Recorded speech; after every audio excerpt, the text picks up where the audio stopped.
Porquê é que continuamos a ter vergonha de pedir ajuda e porquê é que continua a ser um tabu ir ao psicólogo? Penso que muito devido àquela ideia inicial que nós falamos, de que é uma vergonha, de que é um problema, de que algo está errado comigo e então se me virem a pedir ajuda psicológica vão achar que eu estou maluca. Inês, como é que surgiu o interesse pela psicologia na tua vida?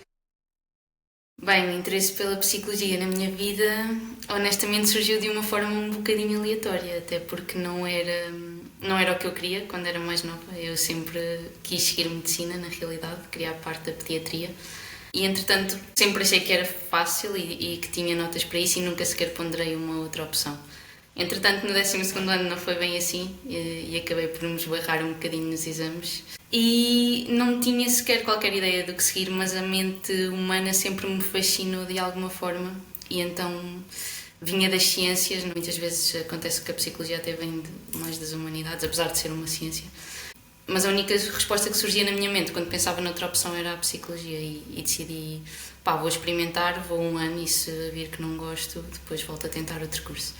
E entretanto acabei por me apaixonar pela área da psicologia e pela mente humana e foi assim o meu início de percurso.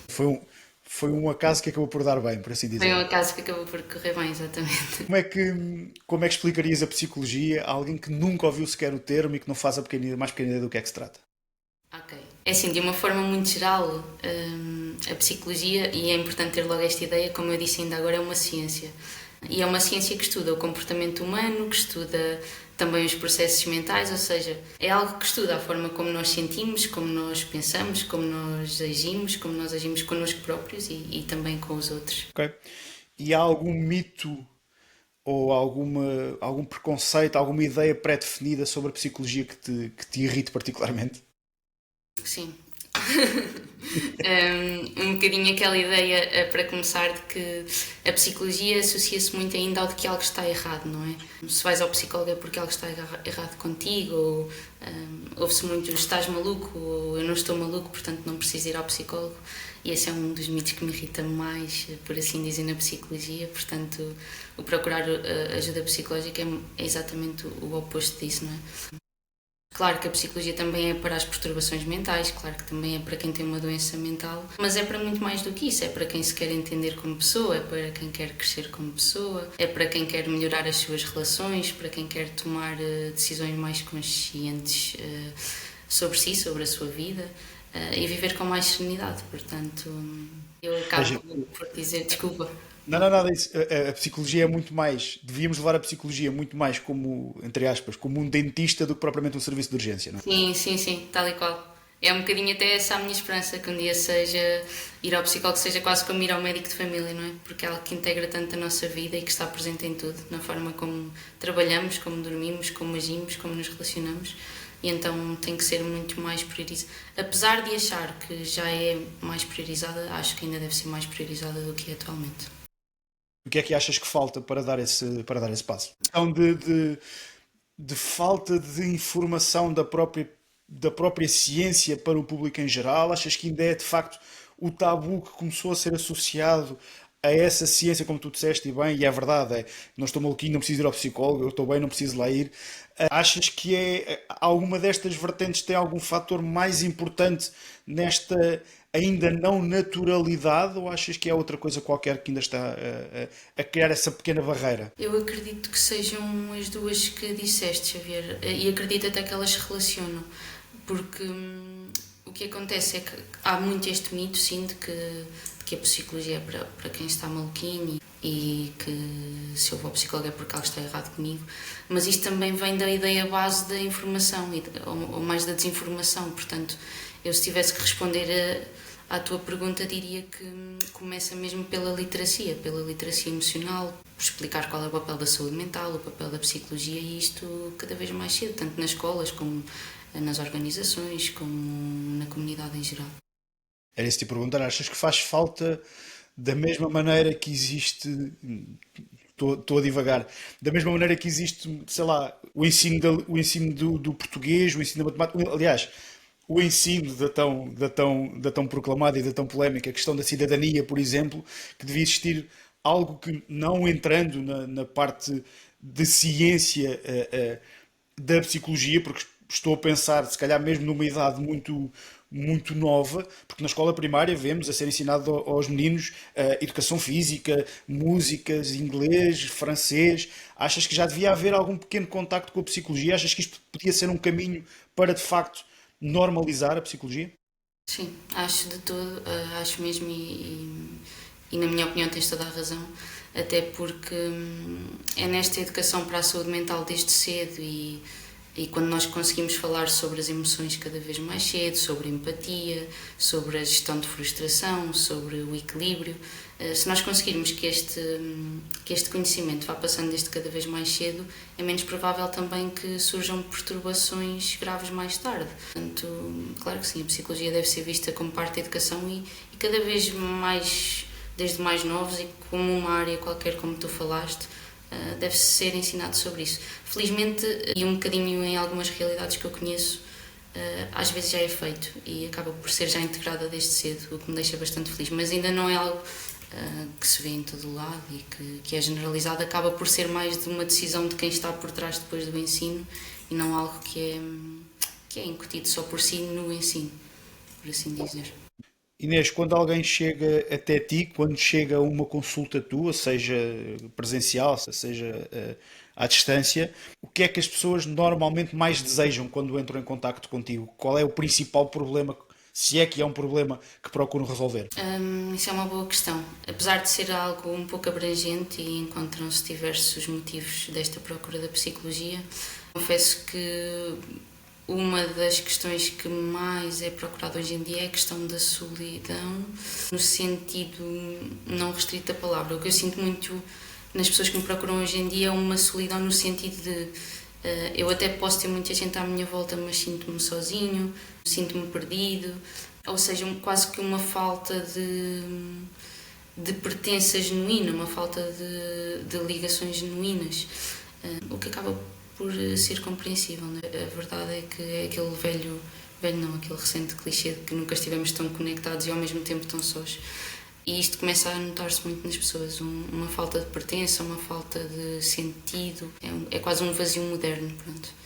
Também outra procura muito grande é a questão da ansiedade. A ansiedade é classificada como o problema do século XXI. E num mundo que acelera tanto e que cada vez tem mais pressa e cada vez exige mais pressão, a ansiedade também é cada vez mais um sintoma que as pessoas reportam e que procuram ajuda para ter ferramentas para lidar com a mesma. E achas que atualmente o que é mais perigoso para a nossa saúde mental, se é que podemos usar o termo, é exatamente esta sensação de desconexão social de que falaste, ou pelo, ou se calhar até estão relacionadas, ou o excesso de estímulos a que estamos diariamente sujeitos de todo o lado?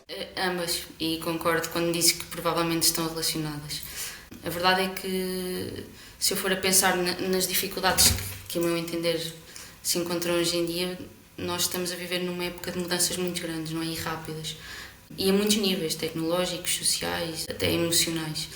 E isto também traz muitos desafios aqui na parte da psicologia. Portanto, se por um lado, eu há pouco até te disse, eu acho que as pessoas valorizam mais. Portanto, eu acho que as pessoas estão mais conscientes da importância da saúde mental, por um lado. Mas a verdade é que também estão mais expostas a fatores de stress, a fatores de comparação, de sobrecarga, de excesso de estímulos, como tu disseste ainda agora. E então nós também temos fenómenos atualmente que eu acredito que antes não existiam, porque temos agora a influência das redes sociais, esta cultura uma cultura quase de performance, o burnout, o isolamento que eu estava a falar agora, esta solidão e o aumento da ansiedade generalizada. Portanto, respondendo à tua pergunta, eu acredito que esta vida moderna, como eu lhe chamei há pouco, pede-nos uma produtividade constante, não é? Nós temos que constantemente ser produtivos, constantemente estar a fazer alguma coisa, constantemente ser bons no que fazemos. E isto nem sempre dá espaço para a pausa, para a reflexão. E eu acredito que aqui a psicologia, nesta atualidade, tem um papel muito importante de, num mundo cada vez mais a acelerar, de dizer assim, espera um bocadinho, abranda um bocadinho e reflete e tenta perceber-te, tenta compreender-te. Sentes que a nossa mente, apesar de ser uma máquina incrível, mas sentes que o mundo está a ser demasiado rápido, está a evoluir demasiado rápido para a capacidade que a nossa mente tem de se adaptar sem nenhum tipo de ajuda? É uma boa pergunta, é difícil de responder. Só para enquadrar, o facto de estares a dizer exatamente isso, que é este excesso de estímulo, este excesso de, como disseste muito bem, o avanço muito rápido do mundo, o avanço muito rápido daquilo que temos que compreender diariamente, de novidades, de atualizações, de formas de relacionar, de formas de trabalhar, de formas de estar, de formas de descansar, está a ser, à falta da melhor, aliás, já me lembro da expressão em português, está a ser assoberbante para a nossa mente. Sim, isso acredito sim, plenamente que sim. E lá está, porque depois acontece que nem sei se é bem o não conseguirmos lidar, eu acredito que é mais o não saber como. Porque nesse excesso todo e neste avanço e nesta correria, quase que parece que se nós não formos iguais, vou tentar explicar-me, nós é que estamos errados. E então nós também temos que correr e nós também temos que não parar e não agir de outra forma, porque senão nós é que estamos mal. E eu acredito que aqui, e espero não estar a dizer nada de errado, na minha compreensão das coisas, as redes sociais aqui também estão a transformar muito esta questão.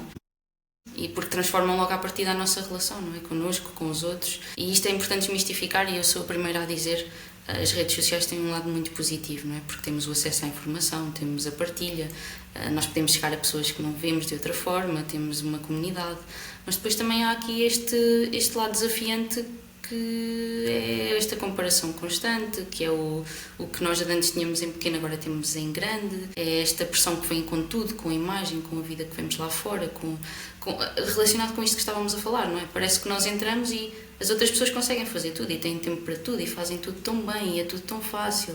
E porquê é que eu não consigo? E porquê é que eu sou diferente? E o que é que está de errado comigo? E as redes sociais aqui têm um impacto, infelizmente, muito grande. Esta busca de validação externa, medo de exclusão. Eu há pouco tempo até estava a fazer um conteúdo e estava a refletir sobre algo, que é o facto de nas redes sociais nós compararmos muito o palco dos outros com os nossos bastidores. E é um bocadinho esta realidade, não é? Uma comparação que é perigosa, porque nós todos temos desafios, nós todos temos dificuldades e muitas vezes, infelizmente, nas redes sociais não se vê esse lado e é normal, as pessoas expõem aquilo que querem expor. Portanto, cair numa comparação destas pode ser perigoso e é importante tentar também perceber este impacto. Não é demonizar as redes sociais, a tecnologia, muito pelo contrário. É sim tentarmos usá-las sem nos perdermos nelas, por assim dizer.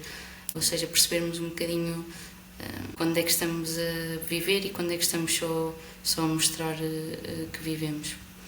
Disseste uma frase muito interessante em relação às redes sociais que acho que é perfeita para isso, que é não podemos comparar o nosso palco com os bastidores, ou comparar o palco dos outros com os nossos bastidores, porque de facto é isso, ou seja, as redes sociais e a forma como as utilizamos, na grande maioria das vezes, servem, e acho que bem também, servem para passarmos, e desde que seja genuína, as nossas vitórias, as nossas satisfações, as coisas que gostamos.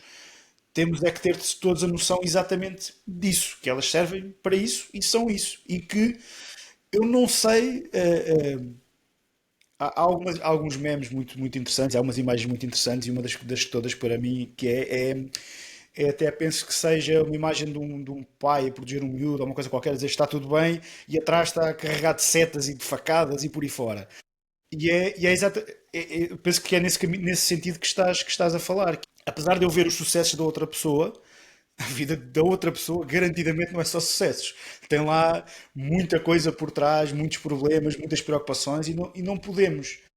Andamos sempre, e eu sinto isso um bocadinho, que é andamos sempre a dizer que somos únicos, e cada pessoa é uma pessoa, e tu és tu, e tu não fuges da tua identidade, e depois comparo-me com outra pessoa que não sou eu, e não sei as lutas que lá estão, não sei se aquelas férias que a pessoa pôs num sítio paradisíaco não lhe custaram, entre aspas, outros problemas pessoais, profissionais, esforços que eu não estaria disposto a fazer, por exemplo, para atingir o mesmo objetivo. E acho que é isso. Acho que estamos todos um bocadinho, e corrijo-me se estou errado, mas acho que as redes sociais nos viciaram um bocadinho em nos compararmos todos uns com os outros. Sim, completamente. Em compararmos e muitas vezes também cairmos nesse mesmo erro, naturalmente. Não é? Se esta pessoa mostra, também quer mostrar. Eu há pouco tempo ouvi uma conversa, Xavier, isto foi a semana passada, e estava num contexto social em que uma conversa surgiu que era Hoje em dia é fácil ganhar dinheiro nas redes sociais, basta tu colocares, olha, compras um relógio bom, mostras-te a usá-lo, compras uma mala boa, mostras-te a usá-lo, vais a um sítio bom, publicas e as pessoas vão querer ser iguais a ti, as pessoas vão admirar, vão tentar perceber como é que tu foste e vão seguir-te e é fácil ganhar dinheiro. Eu espero não ser mal interpretada, mas eu acho isto super assustador, porque isto é mostrar uma vida que é completamente irreal, é mostrar uma vida sem qualquer motivação interna, sem qualquer significado por baixo dessa vida, não é? É só para mostrar, é só para... E depois corremos o risco de nos perdermos a nós próprios. Afinal, quem é que eu sou? Eu sou o quê no meio disto tudo? Sou só o que eu estou a tentar mostrar? E isto tem tudo para criar crises existenciais brutais, na minha opinião. Eu sigo alguns criadores de conteúdo e alguns empreendedores e algumas pessoas de sucesso que de facto têm sucesso e mesmo essas o que dizem é tenham noção de que quem vocês veem são, acho que é o Gary Vaynerchuk que diz isso, é o 1% do 1% que conseguiu ter sucesso. Os outros 99% dos outros 99% não têm, e portanto não estejam à espera de criarmos uma cultura e lá está, como só vemos os sucessos, e eu acho que é isso que é perigoso, como só vemos os sucessos, achamos que, ok, se ele conseguiu, eu também consigo. O que não deixa de ser, por um lado, uma motivação, que é percebermos, ok, se alguém conseguiu é porque é possível conseguir, mas temos que ter noção da escala, da realidade das coisas. E quando entramos nisso que estás a dizer, que é o fazer por fazer, ou seja, o fazer para dar a sensação de que se conseguiu, sim, isso de facto é um caminho muito perigoso em todos os aspectos, claramente. Concordo contigo, de facto tem a parte da motivação e é importante, não é? Nós podemos olhar para algo que vemos e inspirar-nos nisso e usarmos como motivação e usarmos como algo, se esta pessoa conseguiu, eu também consigo, qual é que é o percurso que eu tenho que ter, nós podemos nos inspirar nos outros e isso é bom e é uma coisa bonita de ver. Agora é perceber onde é que está o equilíbrio e tentar não entrar num ciclo de comparação, lá está, com imagens que são idealizadas, com imagens que são irreais. Podemos usar isso como motivação, mas termos noção de nós mesmos, de quem nós mesmos somos e depois criarmos o nosso percurso ou os nossos objetivos com base sim em critérios que são internos, com critérios que são reais para nós, que não são vistos de fora só. Inês, somos mesmo um instante? Eu acredito que somos mesmo um instante. Isso é importante para nos guiar no nosso dia a dia. Eu acredito, Xavier, que é um bocadinho na percepção, e eu digo isto no bom sentido, mas eu digo isto muitas vezes, de que somos muito insignificantes. E isto é uma coisa super libertadora. Somos insignificantes no sentido em que temos tanto medo às vezes de fazer coisa, temos tanto medo às vezes de sermos nós, perdemos tanto tempo às vezes com coisas que, se formos olhar para elas de verdade, não são assim tão importantes, não são assim tão cruciais. E por pensarmos nisso, deixamos de fora o que realmente nos acrescenta enquanto pessoas, não é? Há momentos que deixamos de ter, há objetivos que deixamos de perseguir porque estamos ou ocupados com uma tarefa que podíamos deixar para amanhã ou com objetivos que muitas vezes nem sequer são nossos ou com pressões externas. E eu digo isto nesse sentido, nós somos tão insignificantes e somos de facto um instante, porque nada é garantido, porque não é um bocado clichê, mas é a realidade, não é? Eu estou aqui a falar contigo, sei lá, eu estou cá amanhã. Isto dá-me uma liberdade imensa de eu poder dizer assim, ok, então neste pouco tempo que eu cá estou, posso tentar ser feliz à minha forma e fazer coisas que me acrescentem e seguir os meus objetivos. E é um bocadinho nesse sentido que eu gosto de olhar para o instante. Algumas conversas, umas mais formais, aliás, umas mais informais, outras quase no aspecto mesmo de estudo não científico, porque não é nesse aspecto, mas que, falando com pessoas que estão no seu fim de vida, ou porque estão em situação hospitalar, em questão de cuidados paliativos, por exemplo, ou de idade avançada, e eu reforço sempre isto e gosto sempre de passar isto também a quem fala e com quem me dou, que é nenhuma dessas pessoas disse que gostava tanto de ter trabalhado mais ou gostava tanto de ter feito mais dinheiro. Ninguém fala nisso nessa altura e, portanto, está na altura de percebermos que se quem lá está a chegar a esse momento tem essa percepção clara de que não era isto que devia ter aproveitado na vida, então é capaz de ser importante começarmos nós a aproveitar de facto as coisas como tu dizes. E eu costumo dizer muito uma coisa que é a minha opinião, embora friamente falando agora, que é Claro que o trabalho é importante e nós temos todos objetivos profissionais e ambição na vida, e ainda bem. Mas, Xavier, tu, eu, qualquer pessoa amanhã sai do trabalho e tem lá outra pessoa a seguir a fazer o que faz, não é? Pá, e na nossa vida nós a seguir saímos e ninguém, pode haver muitas outras pessoas, mas ninguém é nós, não é? Portanto, temos que medir um bocadinho aquilo que priorizamos e dentro da importância do trabalho perceber que há outras coisas importantes e que muitas vezes deixamos de viver e de valorizar para nada, sendo um bocadinho fria. Inês, voltando aqui um bocadinho à tua parte mais profissional, ao teu dia-a-dia profissional, sem referir naturalmente ninguém, porque eu sei que nem faz sentido e nem é permitido, mas até este momento já tiveste algum daqueles casos que te impactou de facto? Já tive alguns. E se calhar até te posso voltar um bocadinho bastante atrás e dizer-te que um caso que ainda hoje penso nele muitas vezes foi até um caso que acompanhei ainda em faculdade, no meu último ano, em que acompanhava um professor que vinha muito ligado a uma questão de identidade, pronto, de uma pessoa que, olha, com base no que falávamos há bocado, uma pessoa que lidava ali com algumas frustrações internas, de medo de assumir aquilo que era, de relações e depois com algumas bases de violência, sem entrar em pormenores. E sem querer, durante. Isto é muito curioso porque depois isto toca em temas sensíveis, né, que às vezes não pensamos relacionados com a psicologia. Sem querer, isto eram consultas em que muitas vezes traziam ao de cima temas com os quais eu me identificava e que mexiam muito com questões minhas que é como tudo, não é? Nós todos somos pessoas, então às vezes achamos que há coisas que já não nos afetam e depois quando lidamos com elas de frente e nos estão a pedir ajuda ficamos, oi, se calhar... por acaso nessa altura tive a sorte de estar lá como mera pessoa que observava, mas isso também foi uma escola muito grande para mim no sentido de daí procurar também trabalhar questões minhas para conseguir depois ajudar melhor na minha prática profissional quem aparecesse. E mais do que isso, também me abriu muito os olhos para uma coisa que eu sou grande defensora, que é uma parte muito importante da psicologia e do meu trabalho enquanto psicóloga, e por mim falo, não é? Não posso falar dos outros, é eu perceber os meus limites, no sentido de que, por exemplo, Xavier, se tu vens ter comigo e eu percebo que não tenho capacidades para lidar com este caso, ou que de alguma forma não sou a pessoa indicada, ou que não estou a conseguir geri-lo, eu tenho que ser a primeira pessoa a assumir isso e a encaminhar-te para um colega.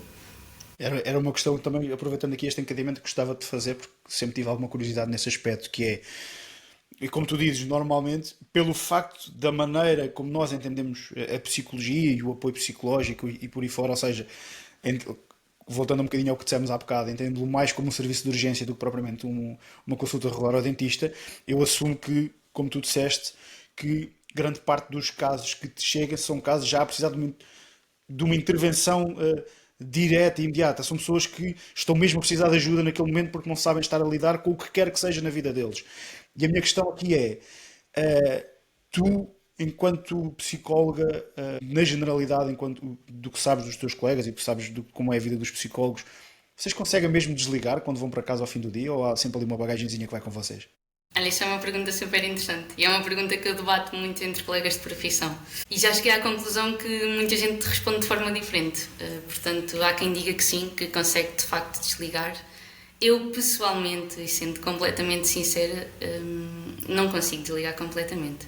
E para mim é completamente impossível. É difícil porque tu lidas com a vida de pessoas, não é? Diretamente, tu sabes coisas que muitas vezes ninguém sabe, tu lidas com problemas que as pessoas confiam em ti a 100% e isso causa uma responsabilidade grande, o que é bom, não é? Agora, tenho noção que é um trabalho interno, atenção, e sei que é importante aprender a ir desligando de certa forma para não também impactar a nossa vida pessoal, não é? Porque eu saio daqui e sou uma pessoa igual às outras e também não é muito favorável que isso me impacte muito no meu dia-a-dia, mas é difícil, porque lidas com problemas, lidas com questões, sais e não consegues dizer assim, ok, esta pessoa ficou ali, não, dás por ti a pensar, pelo menos falo por mim, dou por mim a pensar e depois, claro que tu tens momentos para estudar os casos e preparar as consultas, não é? Mas mesmo fora disso, e aquela pessoa, e será que, e como é que estará, e, pá, somos pessoas, não é? É um trabalho, mas atenção, mas assumindo isto, sou da opinião que é importante conseguir trabalhar esse lado E lá está, e conseguir que isso depois não nos impacte no ter uma vida saudável enquanto pessoas fora da psicologia. Porque senão começa a ser a bagagenzinha que vai acumulando, acumulando, acumulando também, não é? Começas a ter sempre algum lastro que não consegues libertar completamente e que acaba por te impactar, e presumo que não tanto na vida profissional, mas te acaba por impactar na vida pessoal, como estavas a dizer, não é? Sim. E atenção, Xavier, e acredito mesmo que se não for gerido até certo ponto, também acredito que passe de influenciar a vida pessoal para voltar a influenciar a vida profissional. Porque se eu não conseguir ir gerindo esse desgaste, depois acabo por também não ter a mesma energia para a minha vida profissional. Porquê é que continuamos a ter vergonha de pedir ajuda e porquê é que continua a ser um tabu ir ao psicólogo? Penso que muito devido àquela ideia inicial que nós falamos, de que é uma vergonha, de que é um problema, de que algo está errado comigo e então se me virem a pedir ajuda psicológica vão achar que eu estou maluca ou maluca. E eu penso que a dificuldade vem muito daí. Embora se esteja a notar também o oposto, atenção, e também começas a notar um grupo em que as pessoas até falam abertamente que estão no psicólogo e vão ao psicólogo e falam sobre isso muito abertamente, mas ainda há muito aquela base, pelo menos eu sinto muito na minha atuação profissional, essa base da vergonha, do que significa ir ao psicólogo, está muito relacionado com isso, penso eu. Depois também há uma coisa que eu acrescento, a parte da dificuldade da psicologia também, na minha opinião, também tem a ver com a realidade atual e com recursos financeiros, e a realidade é que ainda não há assim tanto investimento na saúde mental no público como deveria haver. Inês, porquê é que nem todo o silêncio é paz? Todo silêncio é paz, porque há silêncios que também nos podem destruir, Xavier. Há silêncios que nos podem magoar, há silêncios que podem esconder um caos interior, não é? Uma coisa é o que eu aparento, outra coisa é o que está cá dentro.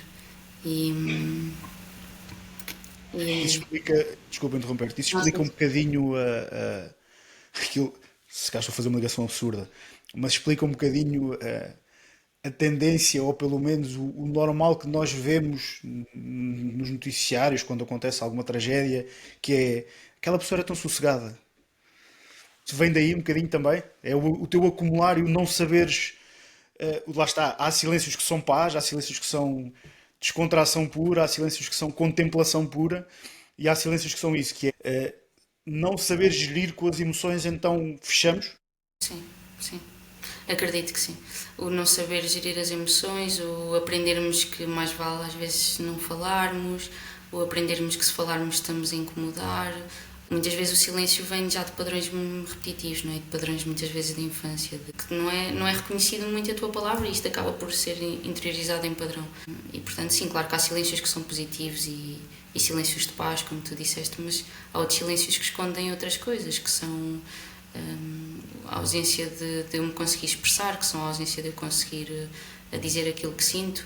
E esse exemplo que tu disseste, não é? Esta pessoa era tão sossegada, tão isto, tão aquilo. É um exemplo claro, eu costumo dizer, era bom, não é? Que viesse aqui assim de lado, quando nós estamos bem ou mal, mas infelizmente não vem. E nós temos muito automatizado aquela resposta do está tudo bem, só por estar, e muitas vezes é difícil falar quando as coisas não estão, porque também não queremos ser chatos, não queremos falar, temos medo que a pessoa não perceba. E é importante falar, eu costumo dizer, claro, agora não falando dos silêncios que implicam o nosso espaço pessoal e a nossa paz, a verdade é que o ignorar as coisas, o silenciar, o não falar, nunca é muito bom, porque estamos sempre a acumular coisas e a guardar coisas que mais cedo ou mais tarde nos vão dar sinais de alerta. Portanto, é sempre importante falar, e isso eu sou mesmo uma defensora grande que falar Falando exatamente disso, quais são, quer individualmente, quer que possas ver nos outros, quais são os reais sinais de alerta a que devemos estar atentos? Muitas coisas. Depende também do contexto em geral. Falando de uma forma generalizada, acredito que eu sentir-me, por exemplo, irritabilidade é um sintoma que aparece muito hoje em dia ligado a várias perturbações e o não saber porquê. O cansaço emocional mesmo quando descansamos e nós descansamos e não nos sentimos menos cansados. A falta de prazer pelas coisas que fazemos no nosso dia-a-dia. O nós sentirmos uma desconexão emocional das pessoas, a apatia. Eu definiria isto como alguns dos sinais assim mais importantes que é de ter em conta e que aí talvez seja melhor parar, pensar um bocadinho e pedir ajuda se pensarmos que o precisamos, claro. Nós, e nesse seguimento, o que é que nós, pessoas fora do âmbito da ciência, de psicologia, como é que nós de facto podemos ajudar alguém sem o típico está tudo bem e isso vai passar? Espero conseguir responder. Nem sempre é fácil. Não vou dizer que é fácil porque sei que não o é. E lá está. E as pessoas às vezes podem não querer falar e nós não conseguimos adivinhar o que está dentro das outras pessoas. Portanto, logo à partida, eu deixo aqui este sinal de alerta, não é? Infelizmente nós não conseguimos adivinhar e daí a importância de poder-se falar e de ser importante falar. Mas para além disso, acredito que também tem muito a ver com o de facto de estarmos atentos, sabes? Porque muitas vezes nós dizemos que estamos atentos e perguntamos se está tudo bem, mas na realidade a nossa presença muitas vezes é um pouco não presente, dada também àquilo que nós falámos antes, à correria, às coisas, à vida, e a vida hoje em dia é o que é, não é? Mas é importante estarmos presentes por estar, nós estarmos mesmo com as pessoas que estão à nossa volta, nós falarmos com as pessoas olhos nos olhos, nós interessarmos pela vida das pessoas, no sentido não cusco da palavra, no sentido bom da palavra, passarmos tempo com as pessoas, falarmos com as pessoas, ou seja, eu acho que o ter uma presença ativa, no sentido de presença genuína, ajuda a conseguir perceber alguns sinais. Mas depois, claro, que não há milagres, não é? E se a pessoa não quiser falar, muitas vezes nós não conseguimos perceber e é difícil. Daí ser importante desmistificar isto e desmistificar o pedir ajuda, desmistificar o ir à procura de ajuda. Somos mesmo um bicho que precisa, e aqui o bicho pelo facto de o sermos, não é? Mas somos mesmo um bicho que precisa dessas relações sociais, ou há quem possa ser inteiramente feliz durante a vida vivendo de uma forma isolada. Nós somos um ser que é construído em sociedade, ou seja, a partir de nós precisamos dessas conexões sociais, ok? Até porque também é através de nós que nós conhecemos os outros, mas também é muito através dos outros que nós nos conhecemos a nós. Porque nós somos um bicho, como tu disseste, social à partida. Agora a questão é, se me perguntares, precisamos de muitas conexões?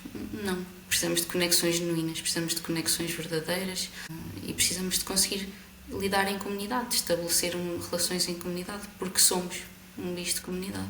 Porque é que, por tendência, nós temos tanta dificuldade em dizer não quando nos pedem alguma coisa, ou depois o chamado de sermos muito teimosos e o facto de termos uma opinião e a queremos levar para a sepultura?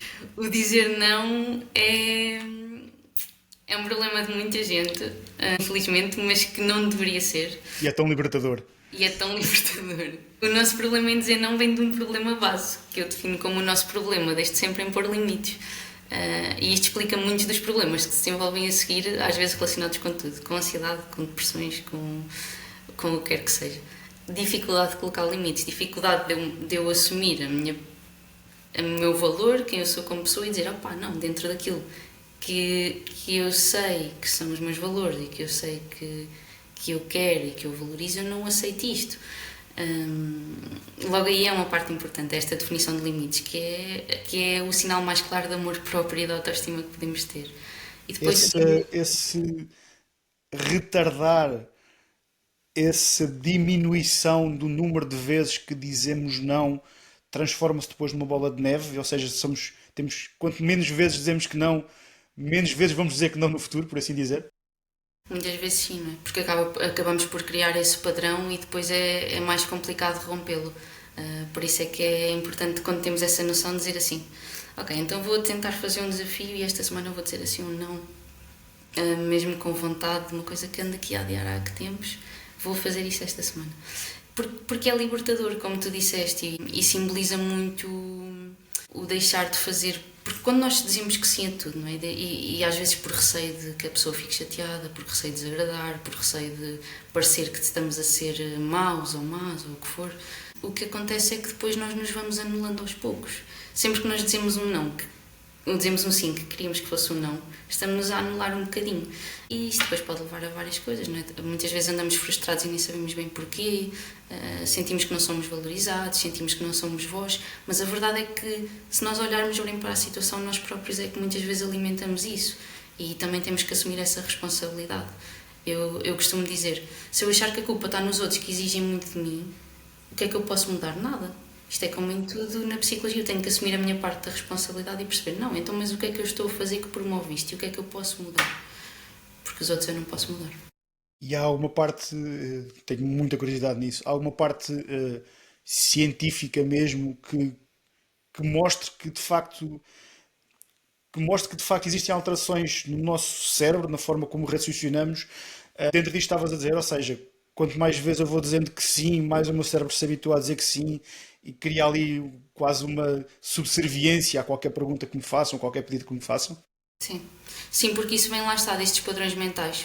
O nosso cérebro funciona muito com padrões mentais, não é? Que nós vamos repetindo, repetindo e que vão se tornando o nosso estado natural. Temos este exemplo de dizer que não e dizer que sim, como poderíamos estar a falar hum, de eu ter um padrão em que, imagina, qualquer coisa que eu faço.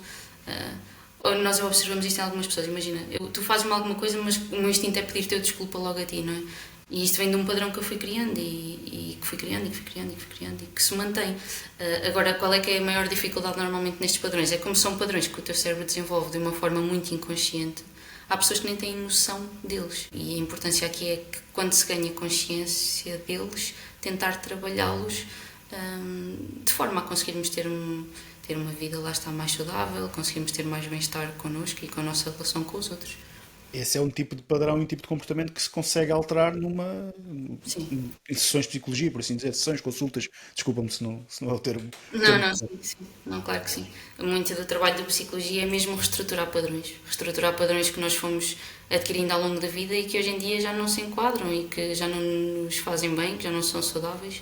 E é reconhecê-los, percebê-los, perceber porque é que já não se enquadram e reestruturá-los, criar outros padrões. Então, e depois, por outro lado, porque é que somos tão ah, avenços a não mudar de opinião, quando mesmo assim vamos percebendo que a nossa opinião se calhar não está tão certa, mas já foi o que eu disse, vou-me manter com isto. Porque aí depois entra o nosso ego e o ego é tramado. Aí entra o ego. E quando o meu ego diz assim, ui, se eu já assumi isto, eu não vou voltar atrás e dizer que afinal estava errado, porque depois vou estar a dizer que sou menos, ou vou estar a pôr-me numa posição difícil para mim de vulnerabilidade. E aqui também temos a vulnerabilidade associada ao ego. E a vulnerabilidade também é um grande problema. Há muita gente que tem problemas com a vulnerabilidade. O assumir que está errado, o pedir desculpa, o mostrar um lado mais frágil.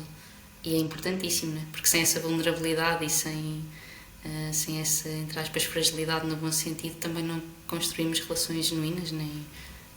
Então, portanto, estas duas vertentes que estávamos a falar são duas faces da mesma moeda, não é? Ou eu digo sim a tudo e vou-me diminuindo com isso, ou eu depois sou teimoso nas minhas opiniões e também Sim, me diminuo porque não me fragilizo. Ou seja, no fundo são capas para proteger duas coisas diferentes, é isso? completamente, completamente. Acabam por ser formas que tu desenvolves, ou capas, como tu disseste, para te ires protegendo, mas que a verdade é que muitas vezes, sem querer e sem percebermos, já não nos estão a proteger nada e muito pelo contrário. Às vezes já nos estão ainda a magoar mais quando achamos que nos estão a proteger. Queria terminar aqui com um desafio mesmo interessante para ti, digamos assim.